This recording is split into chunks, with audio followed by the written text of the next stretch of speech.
Hi, I'm Courtney Wilson, the director of the B&O Railroad Museum. Welcome to The War Came by Train, a 150th anniversary exhibit of the railroad in the American Civil War. We have a very special guest today, Dan Toomey. Dan is the author of more than a dozen works on the American Civil War in the Mid-Atlantic region, and he's serving as the guest curator of our exhibit, The War Came by Train. Dan's here today to talk about a very important incident that happened 150 years ago. Following the bombardment on Fort Sumter, President Abraham Lincoln called for 75,000 volunteers to suppress the rebellion. On September 17, 1861, the 6th Massachusetts Infantry Regiment, commanded by Colonel Edward F. Jones, left Boston by train. Their destination was Washington, D.C. At Philadelphia, they transferred to a 35-car train on the Philadelphia, Wilmington, and Baltimore Railroad. They were joined by 7 companies of unarmed Pennsylvania volunteers. When the train arrived at President Street Station, the cars were uncoupled and pulled by a team of horses down President Street and across Pratt Street as far as Howard Street, where they were connected to a waiting B&O Railroad locomotive for the final segment of their journey to Washington. This cumbersome method of handling rail cars was the result of a city ordinance that prohibited locomotives from passing through the city. As each car carrying the 6th Massachusetts Infantry rolled along Pratt Street, one by one the citizens of Baltimore became more and more agitated at the spectacle of Northern troops passing through their city to make war on the recently seceded states. A crowd of pro-Southern activists, street gangs from the waterfront, and spectators began to pack both sides of Pratt Street.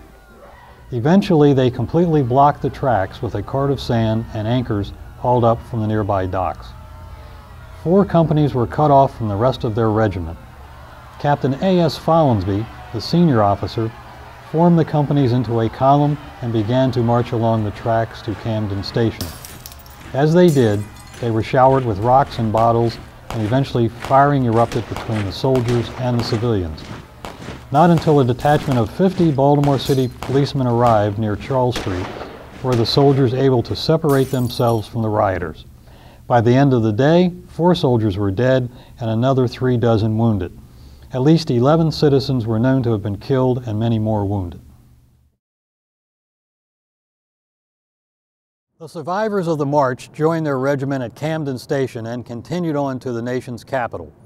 Cut off from their prey, the mob returned to President Street Station and attacked the regimental band and the unarmed Pennsylvania troops there. One of the Pennsylvania soldiers was mortally wounded before a special train could take them to the safety of Philadelphia. The combat on Pratt Street was the first land battle of the Civil War, and the Massachusetts volunteers killed and wounded were the first Union soldiers to fall in battle.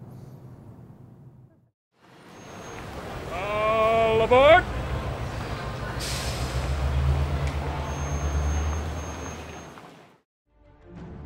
Mark your calendars for April 15th. Opening of the museum's signature exhibition, The War Came by Train, commemorating the 150th anniversary of the railroad during the American Civil War. A major component of the exhibition, The War Came by Train, will be presented at the Ellicott City Station. Focusing on the effects of the Civil War in a small-town railroad station, living historians and exhibits highlight divided loyalties in Maryland.